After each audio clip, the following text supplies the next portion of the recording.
Now, it would be very great if you could have a warm welcome for a man. He's a multi-talented man, a composer, producer, musician, and a sound designer. Been working on a multitude of projects in Melbourne over recent years, playing in many different bands.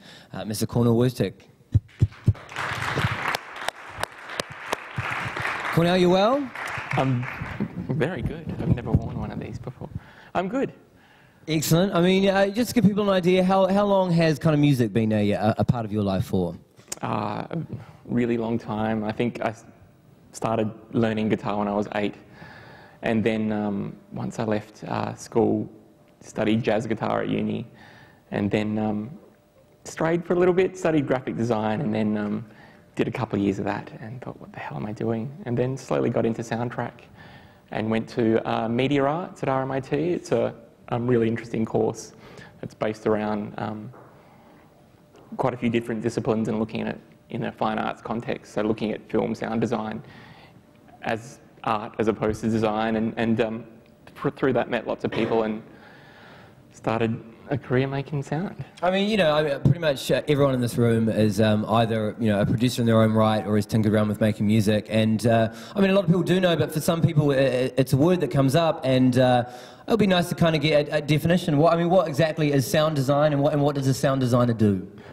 Okay, a sound designer in the film context will look at using sound, not necessarily music, but sound to help with a narrative aspect of a film.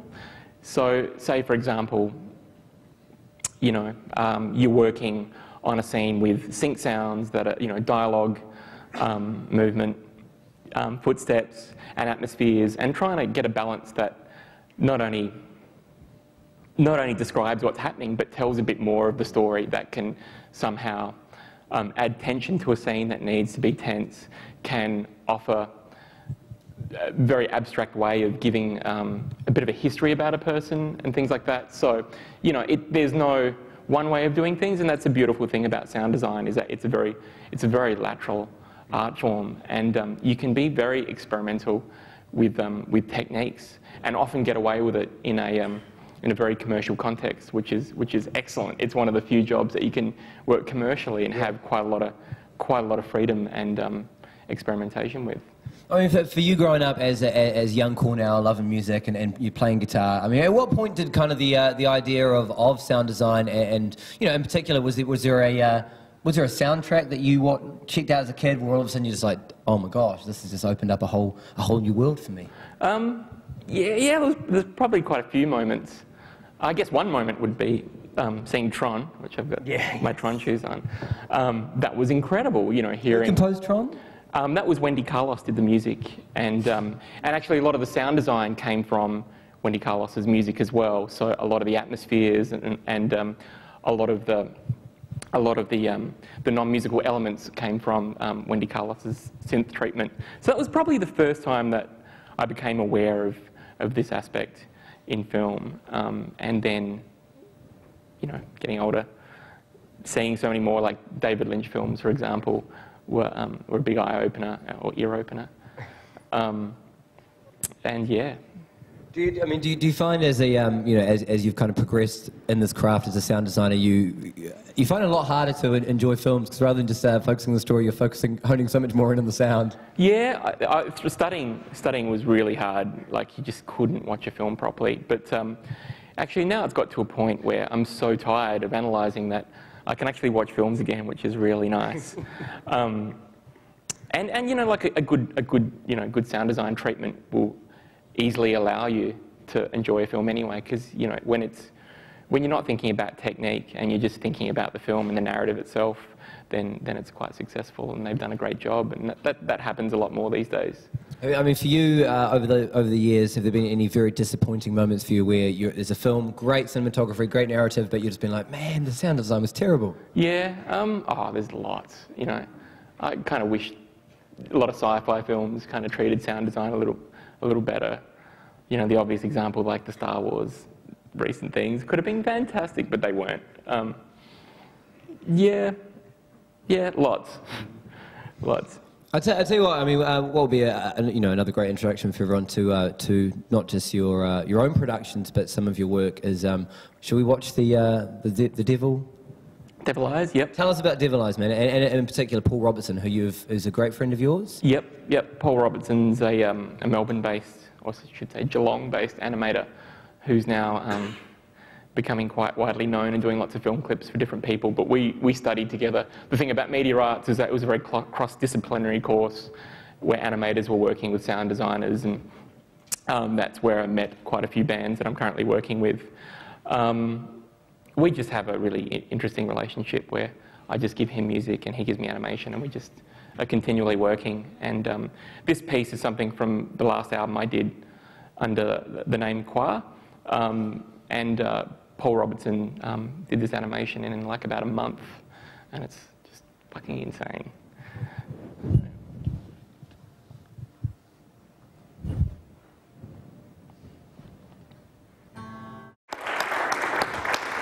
That's pretty impressive. So how long ago was that, mate? That was 18 months ago now, when the last album came out. Yeah, really like to do some more with Paul really soon. So that was a video that he'd essentially made for you? That was for, as a film clip. Right, because I mean, anyone that was in the room earlier on, as we were just talking before this lecture, there was another thing that you and Paul, which I wouldn't mind showing a bit earlier on. It's a pretty funny thing, another little project that you and Paul did. So, and that was you doing music for him. So you've got a nice little healthy exchange going on. Yeah, we've got a little symbiotic relationship that's just kind of, if I have an idea, I'll pass on to him and vice versa. And often when we're working on animations, he'll start one scene and I'll start another scene, and then we'll just cross like that. And it's just really nice. And I think a really important thing I've learned over doing soundtracks and things like this over the past few years is just relationships are so important, and working with people that you get along with is just one of the most productive things in the world. I mean, obviously, it sounds like you and Paul have a really kind of, like you say, a healthy symbiosis. I mean, but it's always an amazing thing for you seeing your music reinterpreted. Like, obviously, when you created that track originally, was there an idea in your head of I don't know, something else that you were kind of perceiving in your head, and then to kind of see his take on it with that animation? No, I had ideas, but I didn't want to express them to him, and that's not at all what I would have thought of. But I think the first time I saw it, I almost cried. It was just absolutely amazing and so sad.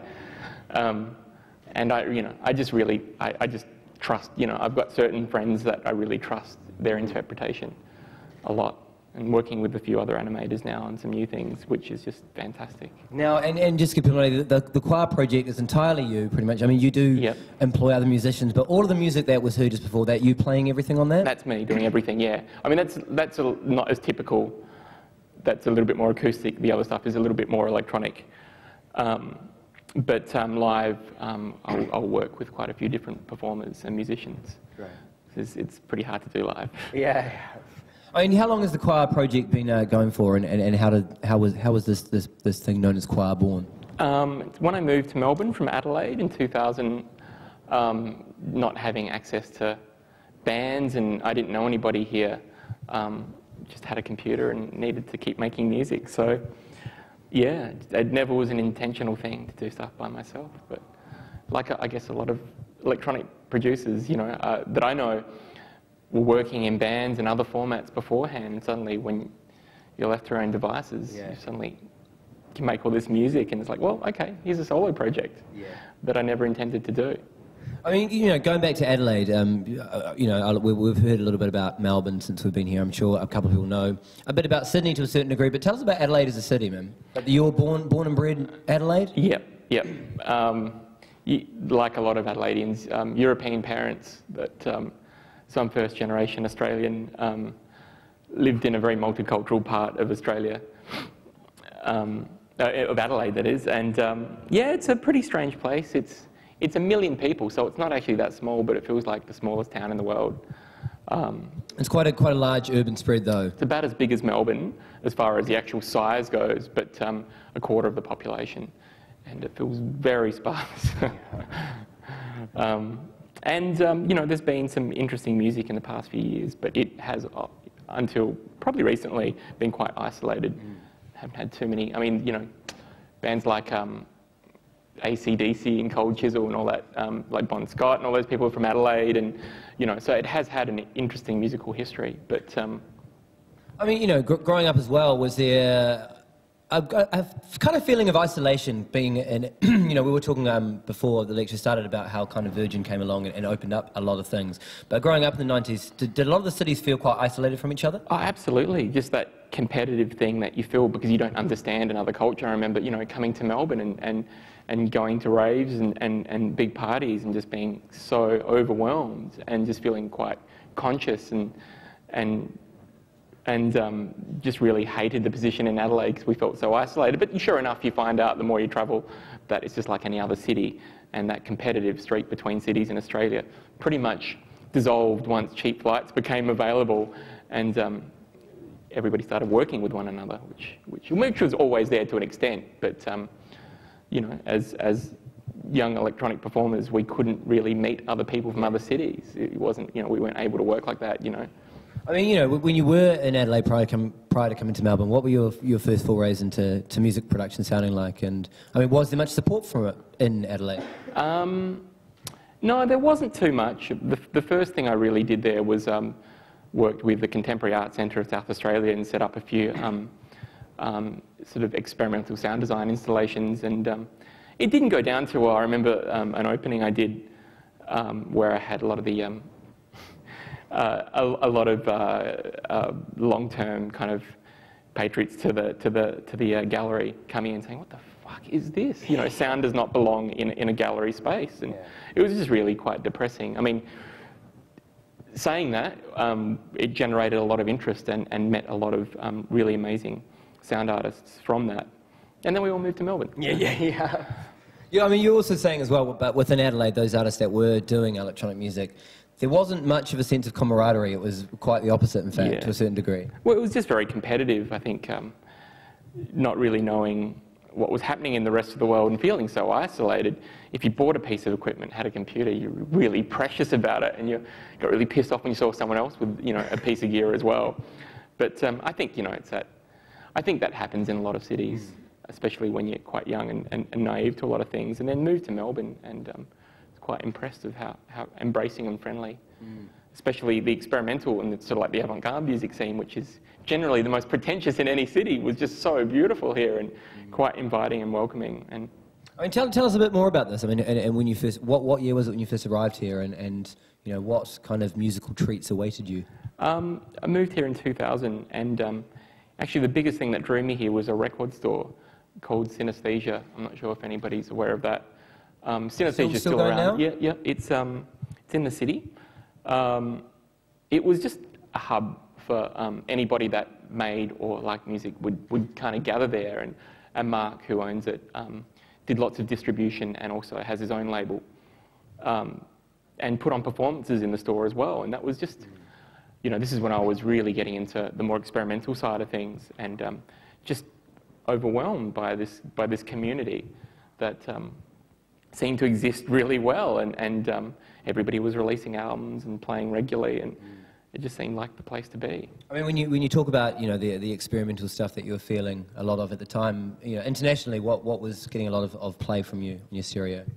I guess I came from a bit of a free jazz background and stuff like that.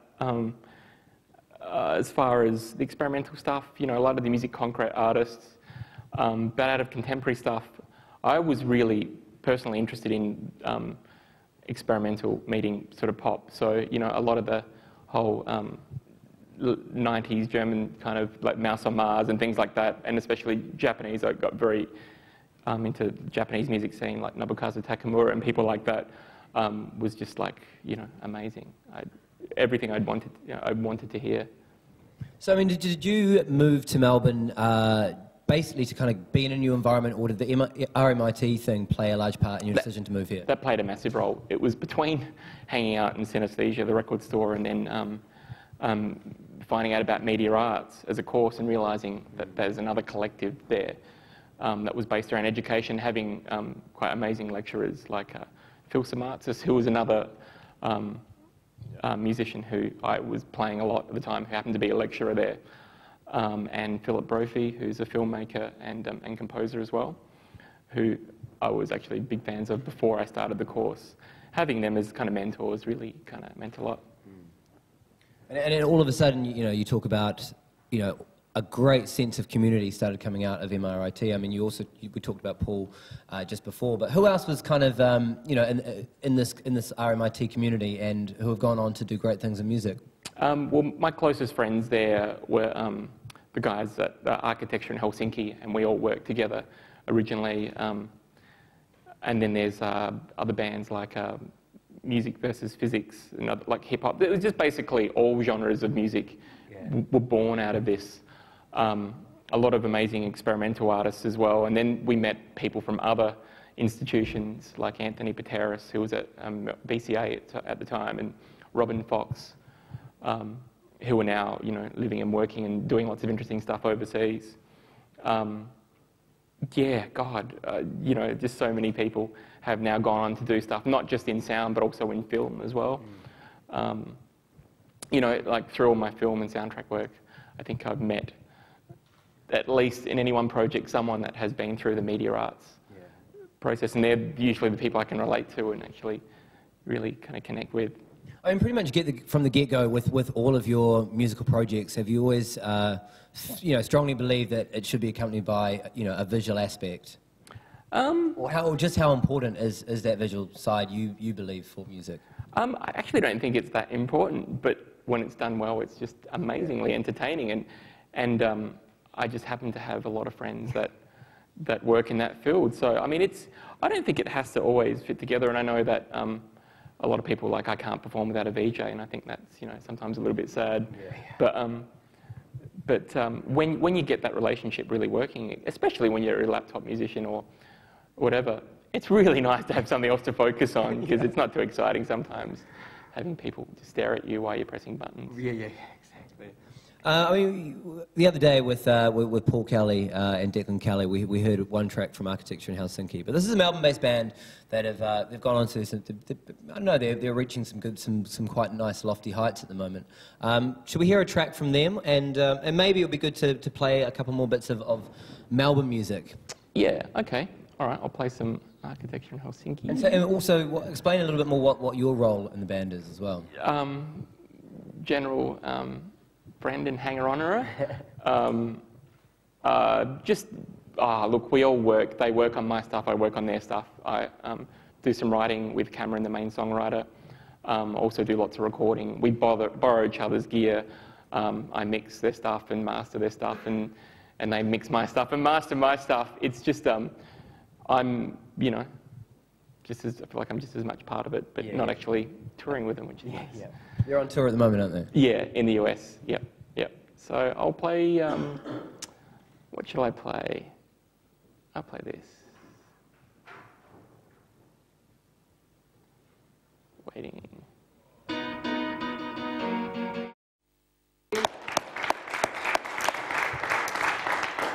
And so tell us a little bit more about the choir project, which is obviously, off the back of the success of that project, pretty much, changed many aspects of your whole life. I mean, when did the kind of choir project kind of start taking fruition, and what was it with that project that you musically were trying to achieve?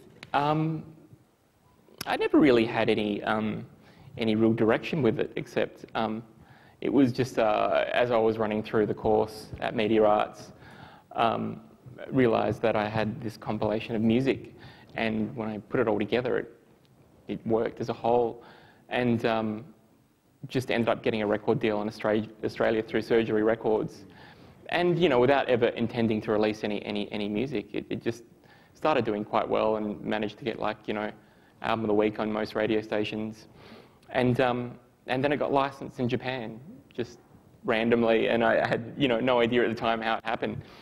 And before I knew it, was playing quite regularly in Japan and traveling to Japan a lot and working on lots of Japanese productions and stuff like that, and realised I had a bigger fan base over there. And, wow. Tell us a bit about the label that it was released on, and for you, this is obviously, it sounds like it was a label close to your heart. Yeah, it's a label called Heads that run a magazine called Faded by Heads in Japan, and they released, I had every one of their albums, and never thought twice about contacting them get my stuff released on there.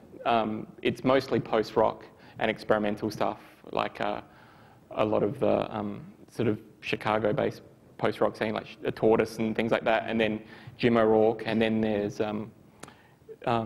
Finez and people like that have released albums, and then Nobukazu Takamura. So it's all a lot of my favourite artists, and then suddenly I've got an album there and touring, and it was just insane.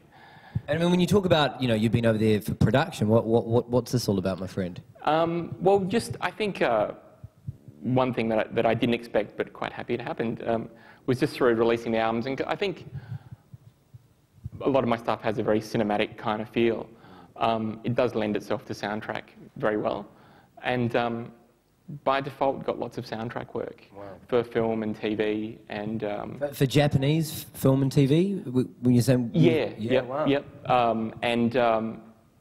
And also just, I think a lot of people happen to like the sound of my album as well, and ended up doing some production for a few bands, and I've been working quite closely with a Japanese band called Meow on some of their stuff, which has been very nice. But yeah, it's just the stuff what happens when you release an album, and how different people interpret it and see how it can be useful to them, and yeah, it's great. But I mean, the Japanese thing, I mean, that's kind of like, I don't know, it's release your first album, and next thing you kind of, it's like almost like kind of a bit of a dream come true kind of thing. I mean, was that pushed at all by yourself? Were you trying to get out in Japan, or was it a freak accident? It was a freak accident. I never tried. I mean, I've always wanted to, spend a lot of time in Japan. I've always been fascinated with Japanese art and music, but it was never intentional to, I'd still love to be bigger here and do more stuff here, but it just so happens that, I can do that in Japan quite easily now. I mean, well, you mentioned before with the First Quiet album, you were getting Album of the Week on Australian radio stations. Yeah. I mean, is there much support for Australian music on local television and radio, or are there a few fundamental flaws going on with the foundations? I think radio is really good in Australia. It could be better. There could be more stations. There could be more options. But I think it's fairly supportive. Every city has its at least one good radio station. Melbourne happens to have 2 really good stations, but it is really supportive. And the fact that my album, there are 10-minute periods where there's just, lots of digital noise, can get played on the radio aside, bands like Architecture in Helsinki and other stuff. It's just amazing. I was quite blown away and didn't realise that I'd have that much support. And television is quite amazing too. There's some really interesting people placed in music licensing for TV, and you'll find a lot of really great bands in Australia, and electronic artists have had tracks licensed to TV shows and commercials, and the love has been spread, and people are making money from this now, and it's really quite not as supportive as it could be, but healthier than what I think one would expect. I mean, how about the government? There are a lot of nations where the government actually gets behind supporting bands getting out overseas, video grants, all kinds of music grants. Is there much of that happening in Australia? I guess there isn't as much as a lot of other countries, and it still is something that you have to really slog away at. But if you're willing to spend the energy and put the time into looking into grants and really pushing the whole funding aspect, you can do quite well, and there's a lot of people that live quite well like that here. But it does become a full-time job very quickly, and I've never really had the patience to deal with that, which is unfortunate because there have been some great opportunities in the past that just usually slip by a lot of really amazing artists' fingers, and yeah. But saying that, there are some people that are really taking good advantage of that right now. Yeah. I mean, like you say, I mean, it was essentially the first album that really kick-started, off what we'll go on to talk about in a second. Shall we hear something off your first album and tell us about this album? Sure. What was happening in your life a lot of at the moment? I was coming to terms with my environment and trying to meet people and do stuff and trying to survive financially and all that sort of stuff, and felt quite isolated, but was really having fun discovering this environment and discovering the way I made music. I mean, music more often than not is a byproduct of your environment. I mean, does this, for a lot of people, does this album sound Melbourne? Maybe it does. I can't think of other things that sounded similar at the time, but to me, it's very much that place that I was living at this time, and it has a sense of discovery that that I was feeling. And whether it sounds Melbourne, I don't really know. It's a really interesting question, and I don't know what the Melbourne aesthetic really is, but it tends to be probably a little bit more happy to experiment. Yeah. So I'll play something. This is something off the first album. So this is all recorded. It's beautiful, man. So I mean, and how old is all this material off the first album now? This was 2001. Yeah, and a lot of this was done in about 2 weeks. Yeah. And again, run us through the process of you know, how was each individual track kind of attacked? They were all done quite differently, but for example, that track, it began as a bit of a sound design piece. So I was doing lots of field recordings, and this is often a method I use when I run out of ideas and don't know how to construct things, is just do lots of field recording and work very collage-based, and then start layering things on top, and then pulling out that skeleton of sound design and seeing how it holds up. And you often get really interesting and different arrangements that you wouldn't usually think of. And if we listen very closely to that track, we'd be able to hear the sound of what kind of things are happening out in front of you. Well, there's not much left, which is really interesting. But what was there was, I lived very close to a children's farm, and a lot of field recordings were based around a lot of those animals. And what else? Wow, okay. Just, stuff immediately in my environment. Right, so lay that all down and then build around that and then take away the original. Yeah. That's not how I do everything, but that was a big part of things at the time, and still I do now when I run out of ideas. Yeah. I mean, you know, and subsequently what followed off the back of that is, I don't know, it's, for a lot of people, it's essentially a dream is to be able to carve out a living based on purely making music. And I mean, be it people, some people that have worked themselves into very high positions all over the world. A lot of people are still struggling to make music, but you've managed to carve out this whole new niche of being able to every day make music in one way, shape or another, and to live off that. Now, I mean, prior to this album, had you been doing any film projects before, or it all came off the... And obviously it was something you'd always wanted to do, but... Yeah, the only film projects I'd worked on were things based around my studies, and desperately want to get into film and TV and all that, but you know, it's really hard, especially here, when there are only a few opportunities. You know, there's only X amount of films produced per year. That's a lot less than a lot of other countries, and it just seemed like an impossible thing to do. But to find out that, you know, releasing an album was the best thing I could do to get film work was really surprising, and just purely off the back of that, got approached primarily by directors who had bought the album and heard, you know, some sort of narrative quality in a lot of the tunes.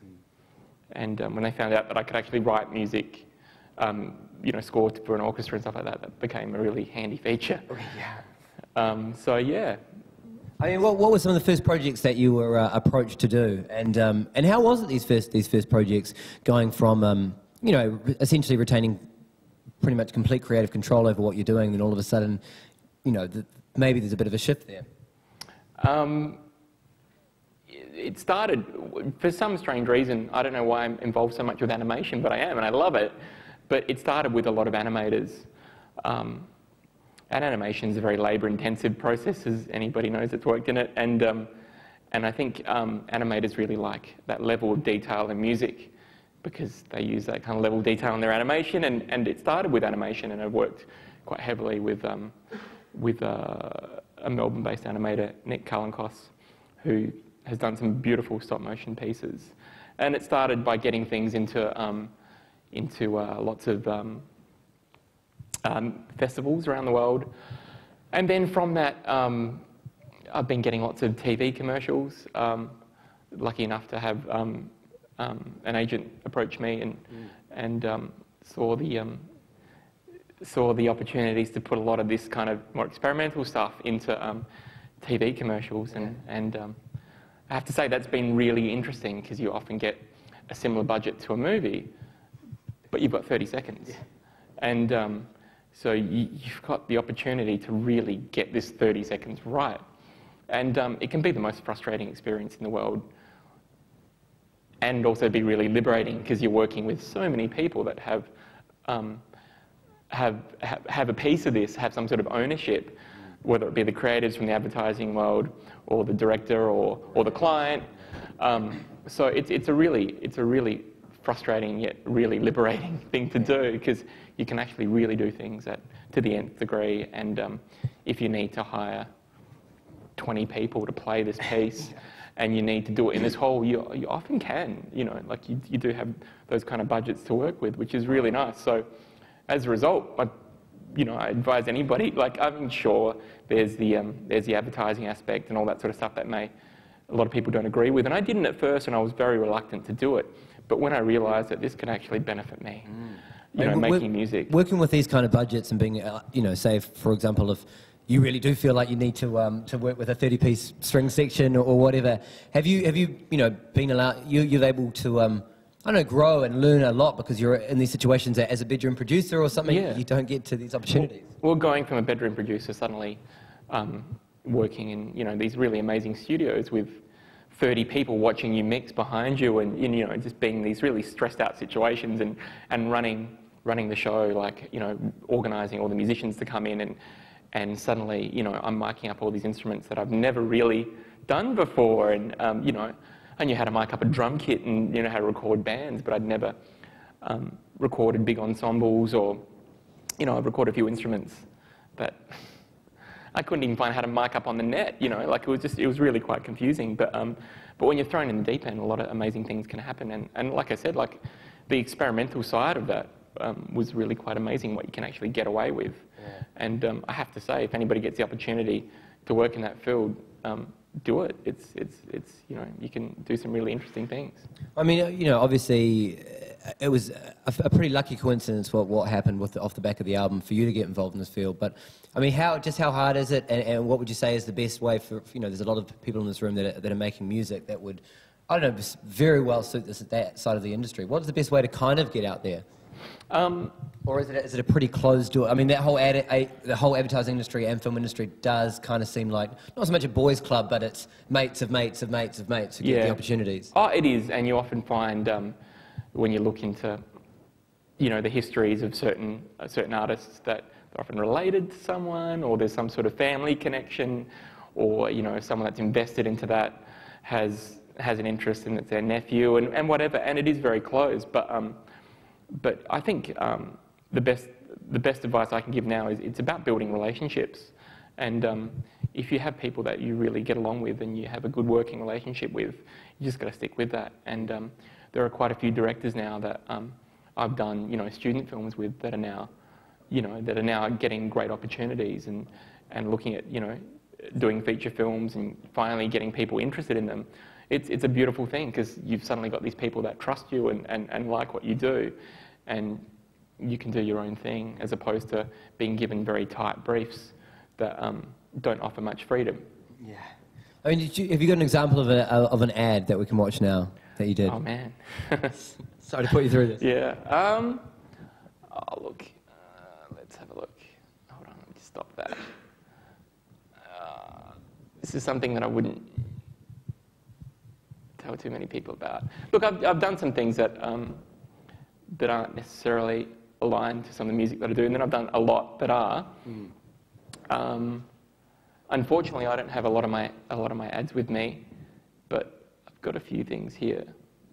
I mean, this is great. This is for Austar Broadband.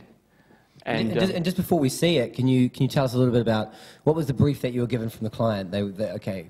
Well, this was a Cornel, we've got this ad. We want moody. We want edgy. How does it work? Well, yeah. Sometimes you get those kind of briefs. This was a brief where they just said, it's about, and you'll see in a minute, it's about nerds. It's got this particular narrative. They wanted really lonely music, and they reference stuff like the Carpenters and things like that that I really like. So this was great because I had complete freedom to do whatever I wanted. So I thought this was a great opportunity to do something that I'd never, ever, ever tried before, and that is a big kind of almost big vocal Beach Boys-esque kind of harmonies over, you know, one of my favourite instruments, which is the French horn that I've never been able to use before, and wanted to get it into something, so I managed to get a French horn and try something completely different. But this was a great production exercise for me, and even though I'll never write anything like this again, it's a really good experience to see how you can now introduce these kinds of instruments into your own work. So here's one.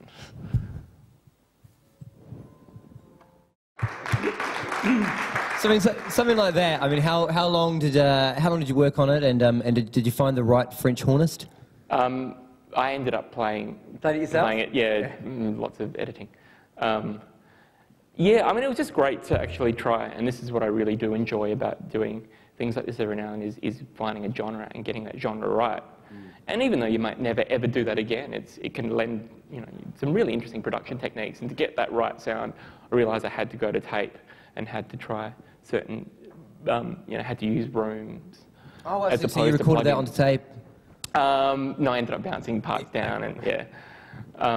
So as an electronic musician, suddenly, you know, being faced with a brief that requires a whole set of tools, it's insane. It's amazing. It did my head in, and I didn't sleep for a whole week, trying out different things. But you know, a lot of experimentation and ringing around helps. I mean that raises a very interesting question. Obviously, I mean anyone that's releasing records or in the business of you know, releasing records. I mean, some people take a lot longer, but essentially there is a deadline somewhere there. It might be there, or it might be somewhere in 10 years' time for others. But all of a sudden you're thrust into an industry where you're faced with probably the most strictest deadlines known to man. Oh, yeah. How do you deal with those, man? Not very well. Well, you just have to do them. And it can be a bit overwhelming when you've got 10 deadlines in a row. But, I mean, I've learned a lot from it, and that is being very good at making decisions now, and actually being able to listen to something and have an idea that's very strong before I start something, and work out an execution, and knowing gear that I need to use, and not wasting time getting the wrong gear, getting the right, you know, knowing what mics to use, what preamps to use on a certain job, knowing what software to use even. Just you streamline everything when you're in those positions. So the stress is really hard to work with, but wow, now that I've, you know, got some of this knowledge and applying it to albums and producing other people's music has been just amazing. Yeah. I mean, you do talk about stress, though. I mean, obviously you've found yourself in some very stressful situations. I mean, how do you deal with stress? I work through it. Yeah.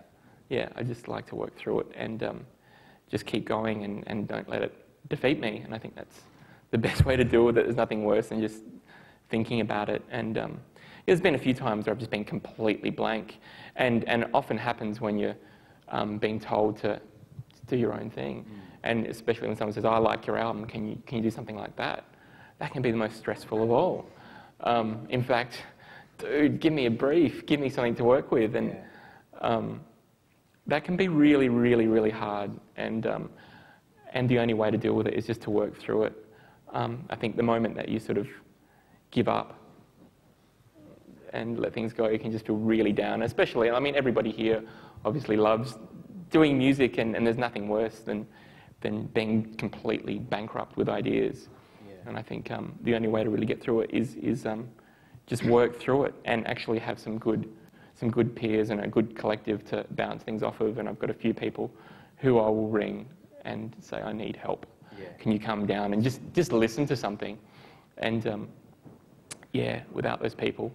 I mean, it's one thing we were talking about earlier on. I mean, you know, and we're mentioning about the academy, you walking around the academy, and just, you know, the whole sense of community and, I don't know, sharing music, sharing ideas. It sounds like with kind of off the back of the MIT thing and all this, how important is this sense of community and, you know, nurturing a good community, having great people around you for you? Oh, extremely important. For example, like finishing media arts and having this kind of very similar to this experience, having an environment where you're working with other composers and musicians all the time, and having what we had regularly were reviews where we just would sit down and play each other's stuff and just talk very casually about stuff. You know, you don't realise how important it is until you don't have that. And then suddenly you start to wonder what the worth is of your music, and you just lose sight of the overall picture. So that the ability to bounce things off of other people, and also listening to other people's stuff. You know, I feel really selfish sometimes when I'm listening to someone else's music. It gives me ideas, and I've got nothing to comment, say back, and I'm just thinking, yeah, I'm going to try that. That's a really important part for me, is just listening to other people's logic, and just how do you construct things, and why are you constructing it. Those conversations are really, really important. And not just, you know, other musicians, the people that I use as a bit of a peer group are filmmakers and animators and everything. And I think anybody in the creative profession can really often give you some really good insight into your own work. And one thing I was going to say, you know, going back to, you know, what is essentially your day job now with doing film for film and television commercials and the like, how have you found it, how does it affect you creatively with, you know, your music, your personal music? It gives me lots of great ideas, except I just don't have enough time to work on it. Because when it's on, it's on. Soundtrack is, as great as it is, it's left last in the equation.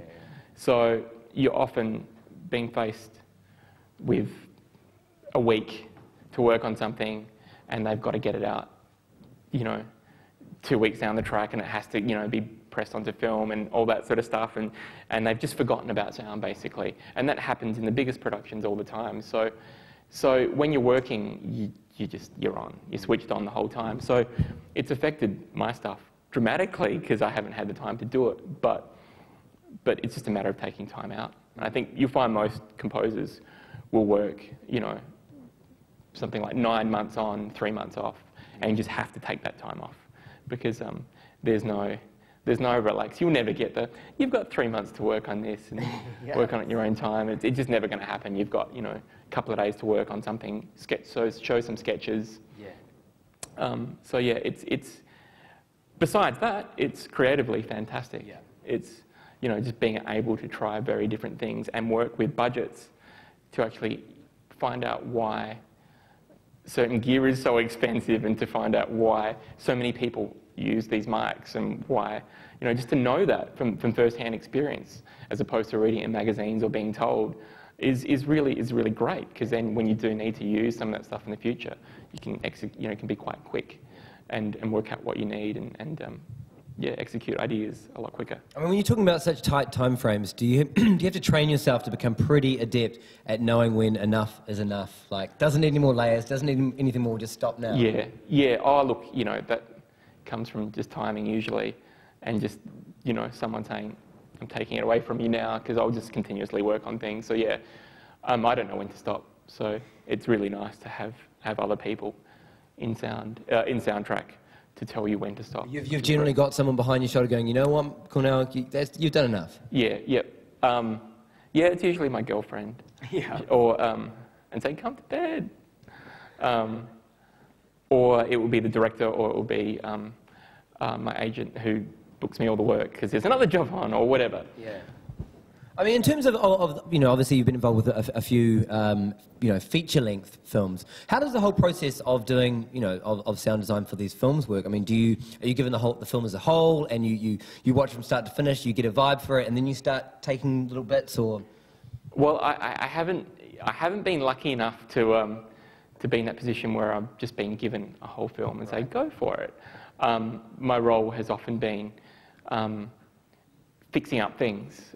And you find that, especially in Australia, that just that comfort and security by hiring someone that has done lots of films before is really important. So contractually, they'll align themselves to those people.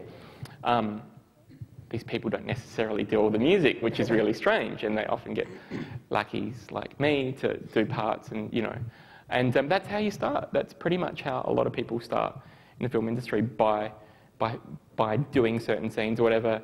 It's kind of like the hip-hop equivalent of ghostwriting. Yeah. Oh, look, it's like that, and there are some classic examples that I'm not allowed to talk about because you know, lots of, you know, strange politics, but it's really interesting because you can work your whole life in film and never be credited for anything, which is really quite sad. But yeah, the best is yet to come. So. Now, I mean, we played a little bit of your work with Paul before, but do you want to play the street fight thing? Tell us a little bit about this project. Oh, this is got a grant last year to work on a new animation with Paul, and you know, we didn't really have. He just started. What was the grant? It was you know, I've got a terrible memory for these things. A Melbourne City initiative for something or other, and it was part of something or other. Yeah. I don't know. I just do it, and I'll take any opportunity to work with Paul. He's quite amazing, and this piece had no idea how we would tackle it, but I decided that I'd do something completely different and actually do something that's closely aligned to my kind of childhood roots, which was a very prog rock soundtrack, all done via electronics, which was a lot of fun. And I wrote tunes and he animated to them, and then he animated some scenes and I wrote to them. So. Yeah, and basically this went on to take on, you know, a life of its own, in the sense that once it entered a few festivals, it seems now that even some games companies are like, hey guys, we quite like what you're doing there. Yeah, it just kind of it just went out of control. It got onto the net and got 1 million downloads in a week, and that's pretty good for something that's 10 minutes and is quite a large file. And you know, who knows how many there are now, but. It just got everywhere, and without ever entering things in festivals, we got it into quite a few festivals. And from that now, quite a few games companies have been really interested in turning this into a game, which will be a project for next year. As far as how we're going to tackle it, or how I tackle it sonically, wow, I just have no idea, but it's going to be a lot of fun, because it's going to be quite a big project. And when you're talking about games companies, you're talking about the top tier of your Xbox, PlayStation. Yeah. Right. Yeah. So this be a PlayStation. So even some more phenomenal budgets to work with it. Or is it a bit wait tiny? And see. Wait and see. Look, at the end of the day, you know, I hope they don't hear me say this, but I'd do it for free. You know, I love working with Paul. I just find this so entertaining.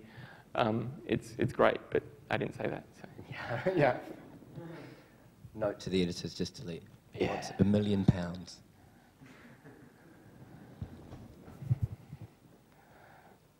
Excellent. So, you know, with the approach to music for that one, did you play those instruments yourself? It's all programmed except for the guitar solos. That's me. Right. I love guitar solos. Yeah. Yeah, I like playing with computers, but doing guitar solos is one of my favourite things in the world. Yeah. But yeah. I mean, in terms of, you know, we've had 2 choir albums released so far, and work, I do believe, has been underway for the third film for quite a while now. I mean, how's, and I do believe even you kind of scrapped the project halfway. Yeah. I had a new album last year and then started from scratch. I just feel like I've learnt so much from my production and soundtrack that it's, you know, it was an opportunity to put some of that into my own music, which is pretty rare these days. And working with, you know, like Mountains in the Sky and Architecture in Helsinki and Cursive Dialect, and producing other people's albums and doing a better job than my own, I thought it was going to be really fun to actually apply some of this to my new stuff. So, I mean, has any been recorded so far? Yeah, I've started recording. So it's a lot more up tempo and poppier than stuff in the past, and I'm using a drummer live, which is Lawrence Pike, who plays with Triosk and Flanger, and we're going to do a tour next year, which would be great, through Europe. Cool. Yeah. I mean, you've also you brought a pretty nifty little tour. I think anyone who's been up to the front of the desk has seen this shiny little lemur thing. Tell us about this, man, and can we get a little a bit of a demonstration on how it works? Sure. It's very pretty. Well, I should just load load like a up flash pocket Simon. Yeah, I'm just going to keep talking while I load some things. So Lemure's it's a French company? Yeah, they're called JazzMutant. Terrible name. And it's a multi-touch screen device. Something that's always been important to me is playing live. And with electronics, I always felt things were a little bit... it was just really hard to be completely live and to be gestural. And coming from a musical background and playing lots of instruments, you know, I'm actually really good at using my hands and fingers, and really desperately wanted to have something a little bit more gestural, and that could be manipulated a lot more. And I've been looking around for ages, and I've tried different things, using a guitar synth live and all these things, and it hasn't been that successful. But this is the first thing that I found that can help me be really live and do very dramatic changes on the fly to arrangements, and really look at constructing songs live and relying less on sequence-based stuff. So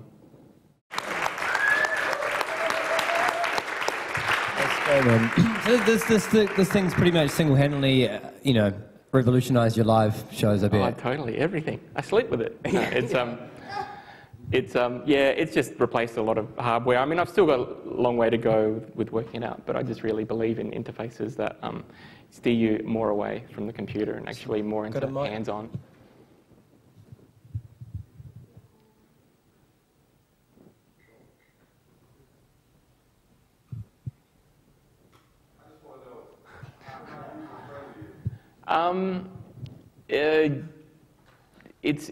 It's great if you have patches pre-made for you, but to build patches takes a bit of time. A bit of a programming background as well, so it's fairly easy. But if you've got a friend that can help build patches for you, it's fairly simple scripting languages, but there's a bit of maths involved to actually be able to emulate certain things.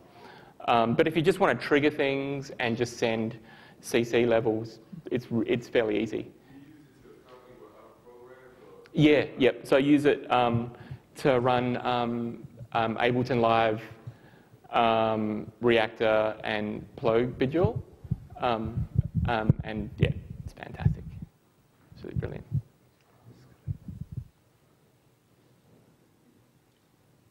Sorry, just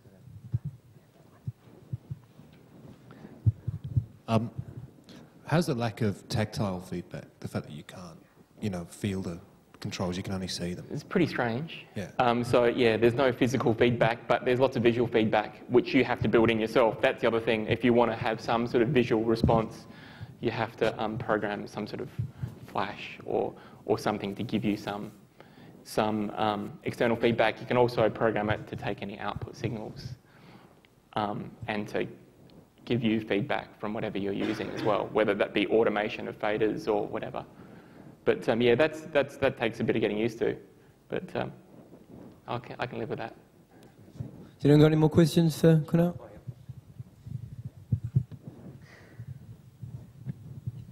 Who is it made by? They're called JazzMutant. They're from, I'm not sure where they are from in France, but they're very lovely guys. They're just, they're quick to, for support and all that sort of stuff. But I don't really know too much about them. And how many of these do you think are in existence? I mean, is it a case of, you know, they produce about 1,000, or it's in the hundreds, or? I gave a figure before, but I think that could be wrong. I'm not really sure, but it's still a small startup company. But they've just released this new operating system, which now supports MIDI, because before it was just OSC, which would only really work for, you know, like Macs and Reactor. So now that it supports MIDI, you can use it a hell of a lot more. When you perform live, what do you use? Now I'll be using this. I use guitar. Oh, that's the other thing. I usually use guitar live to do lots of live looping. Lots of synths, and occasionally work with a drummer as well, and do lots of live looping. So really constructing on the fly, but just using Ableton Live and Reactor to do most of that. Yeah. Thank you. I think you might have just answered my question. Is that what you use to do the loops, Reactor and? I'm using Live more and more now. Sorry? Using Ableton Live more and more now. Okay. So yeah. Thanks. Yep. Want to get rid of a lot of things and just use that. Any more questions for Cornel? Well, on behalf of everyone, Cornel, I mean, if you guys want to come up and have I'm sure a few of you do, have a little look at this a bit closer and what have you, and maybe have it explained a bit more in length, then I'm sure Cornel wouldn't mind at all. He's a lovely guy indeed. But right now, can we have a very hearty thank you very much, Cornel.